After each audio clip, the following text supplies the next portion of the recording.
I'm Michael Bell from Dialogue 340, joined with Senator Kurt Vialet. How are you feeling today? I'm feeling good, very good. How's Tart Wars? How's that been like for you today? I think the organizers have done a really, really good job. The turnout is wonderful. The layout is really good. I think they have a knack for marketing. Besides it today being the actual Tart War and people coming out, for the last month, people have just been back and forth with which is the best tart, and this week it heated up.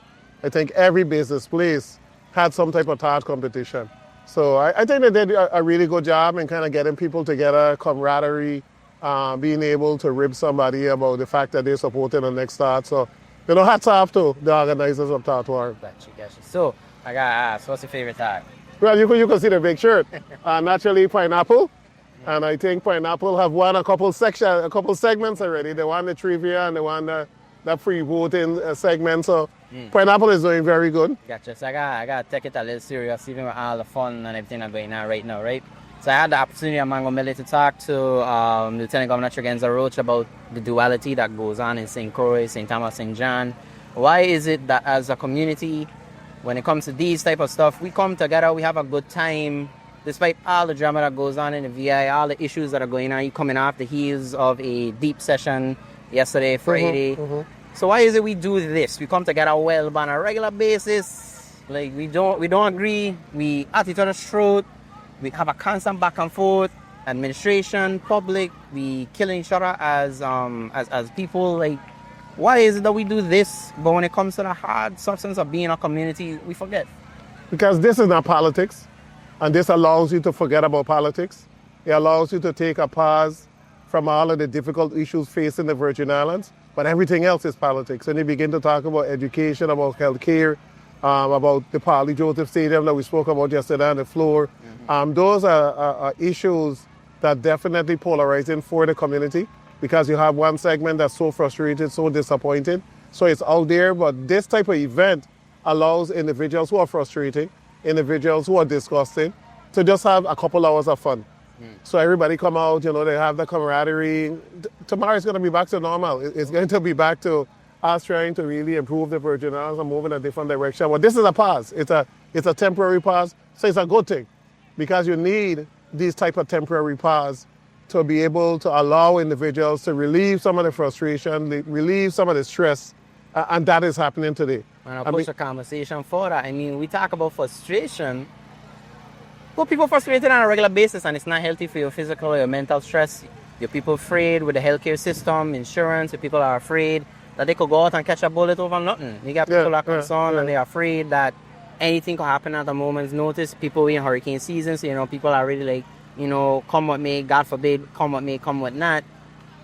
We have to move out. Don't you think you need to start moving the people away from frustration? Of course, the frustrations are valid. Many frustrations are valid. They're valid, but the only way you can move from the frustration is having a solution for the frustration. You're not going to be able to move from poor health care unless you have a solution for better health care. And that is one of the reasons why in the legislature this year, we passed $10 million to Wang Louis. We passed $10 million to Snyder Hospital to try to pay some of those old outstanding vendors and be able to purchase supplies. We had a bill to raise the minimum wage to $35,000 minimum salary. We passed money for waste management, a number of different entities to try to deal with the issues that we're facing. But the issues are deep. And I am way older than you guys, and I've never seen the Virgin Islands to the point we're at right now. I've never seen it. We have lost over 30,000 of our population. We're down to 87,000. We're up there probably like 110,000. So we have some deep issues. And we got to collectively continue to work on those issues. And we're only going to be able to solve them if your generation continue to be active and continue to encourage individuals to vote and go out there and demand from the elected leaders leadership and solution to the problems. But when you have a population that don't want to vote, a lot of people say, oh, Vialet, I got this or that, but they're not voting. So you need a voting population that's going to demand change and hold individuals accountable. And when you see your elected leaders and they're not doing what they're supposed to do, you say, hey, I really don't like this decision. I really think you should do this or that. But a lot of times, elected leaders are messing up and people are just, hey, what's going on? They go to see you this or that. And when the person walk out, they're grumbling. We got to be a more honest community. But you guys have an opportunity with your platform. I'll shift the conversation more. We had a discussion with young people called Are We the Future? We were really talking about, like, are we as young people being... No, you are the future. I don't feel... Okay, I could say I understand that sentiment, but at the same time, I feel that there's a large disconnect of ageism that plays out in the VI where I don't feel that we necessarily talk... I'm going to use the words of somebody that was on the podcast that says, we're talking to, but we're not talking with young people. I mean, with young people, there are many people that want to be involved, that want to have future possibly to be commissioners, but I keep feeling that we are creating, when we climb one wall, we have 6 other walls to climb, and I don't think nobody's making that investment.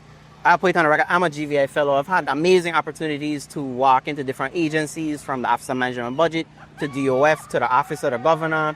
But I still see that we have this mixed perception. I could tell you straight up, as a fellow, it was disheartening when you had people saying that they weren't interested in having us because of a pay. When, as a senator, I'm sure you're aware, I make $55,000 a year. I ain't bashing nobody, I'm just the facts. You can look it up on DOP website.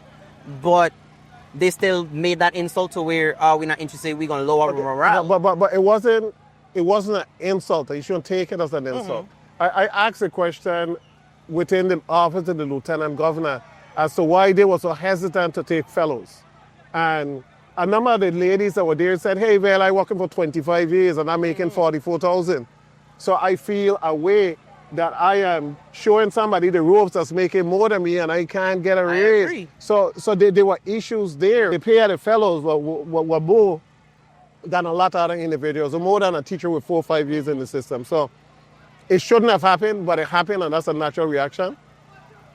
The ageism, in terms of the age and people accepting it, it's always been there.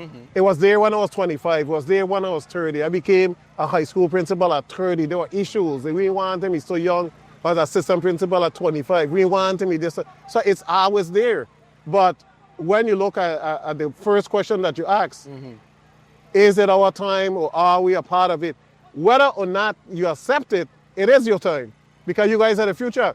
You are the future as to whether or not you're going to make it better or you're going to freak it up.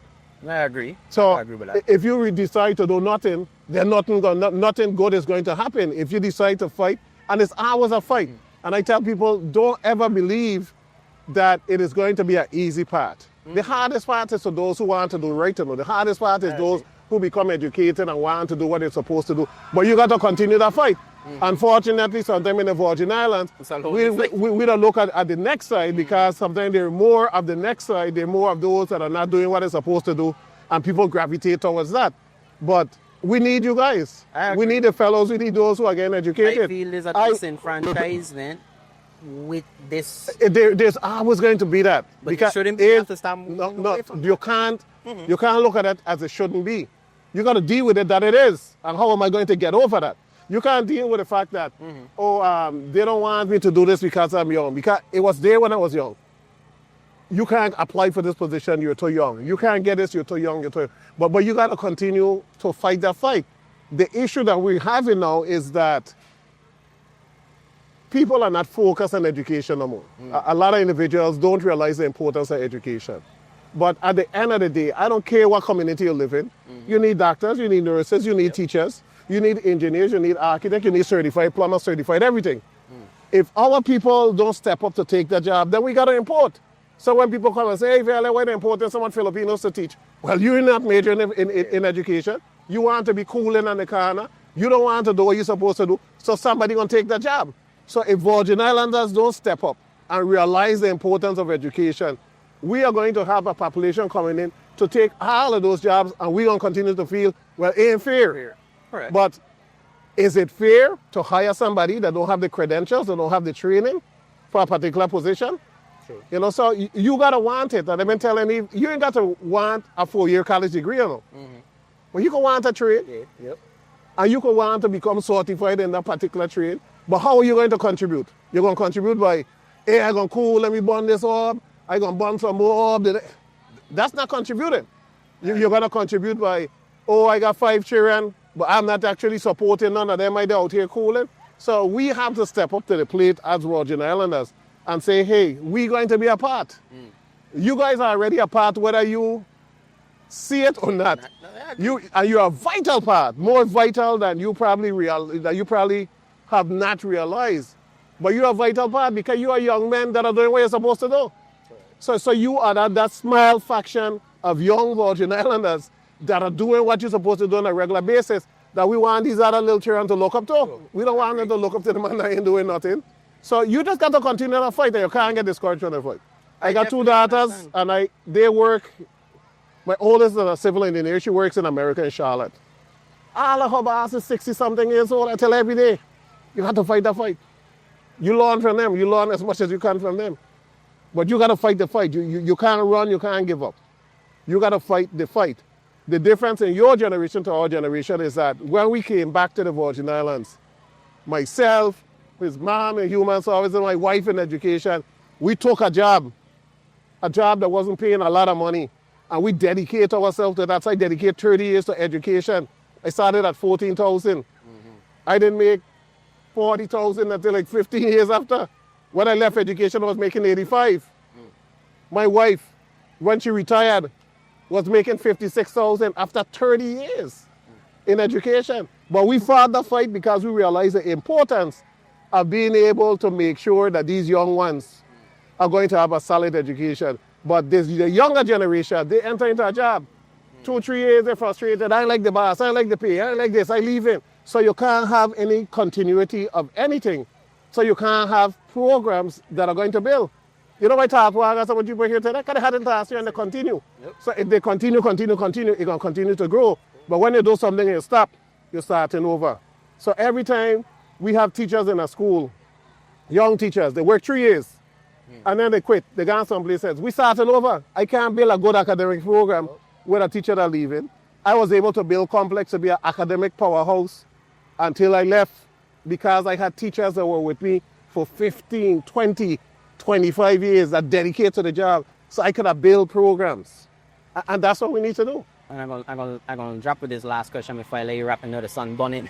Yeah. I remember back in a Senate hearing, you were meeting with Deuce, I believe is how you say his last name. You were part of that. And he made Anton Deuce. Yes, and he made an interesting comment regarding how there's been a focal shift in young people in the Virgin Islands' mind to making money, to working. And I understand definitely what you're saying, but I agree. I'm glad you asked that question. It's such a duality and a true statement. There has been a massive shift in what young people see as success. Of course, social media plays a big role. You know, people will tell you don't watch it, other people have, but it's hard not to. So I mean, like, how did you feel like when hearing something like that? Well, I would leave you with this, right? And you look up intrinsic motivation versus extrinsic motivation. And I try to make sure that my children were always intrinsically motivated because then they understand the importance of education. Hey, you need to get educated, you need to get educated. They understand that. So in the event that I'm not around or anything happens, they understand the importance of education. But when I say, hey, I want you to go here and I'm going to pay you to do it. Are you going because you want to learn the trade or you going because I'm paying you? So the school to work program that they were talking about is a program that I had an academic school to work for, I had one. You used to go out and you have job sites and individuals in those job sites that's willing to teach that child and mentor that child. You're getting a grade. Yep. You're getting a credit towards your graduation. All of a sudden they said, hey, we need to pay you a stipend. And if we don't have the stipend, we ain't sending you out. Well, if I got a child, I'd rather my child go out to the auto mechanic shop and learn the trade and get a credit and get a grade than if they don't get $8 an hour, they ain't going out. And I'm saying, I want children that understand the importance of what they're learning. They're going because they want to learn it. They're going because they want to be exposed. They're going because they're getting a stipend. We got to get out of that. Everything got to be for $1. I said to the point, so you're going to pay your child to go to Lily? You're going to pay your child to go to dance class? You're going to pay your child to go to everything? You're going to say like, hey, I need you to go so I'm going to give you this. No, you want them to understand the importance. You're going to pay them to volunteer. We got to clean up or I got to get this money. No. White America understand volunteering. White America understand the apprenticeship and the mentoring. And we got to understand that you can't have no skill. Are you telling me I got to pay you to teach you a skill in which you could be able to enter into that profession for the rest of your life?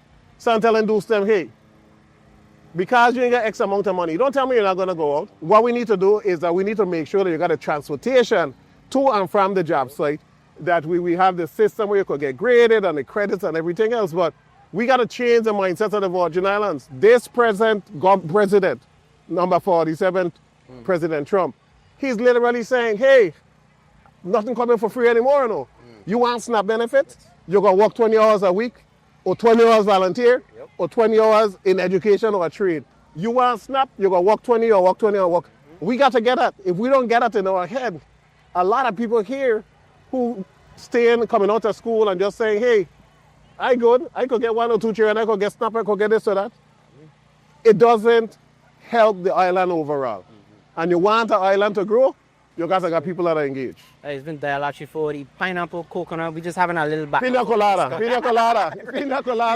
I know, but I'm going to say I appreciate it so much, Senator Vialet. And I would love to come on our show a day so that we could wrap our hour or something. Really, I appreciate it because this is just an interesting dialogue. We don't always get to meet and discuss these type of situations and really have in-depth discussions. So this has been Dialogue 40, joined by Senator Kurt Vialet and Michael Belvin. Thank you so much.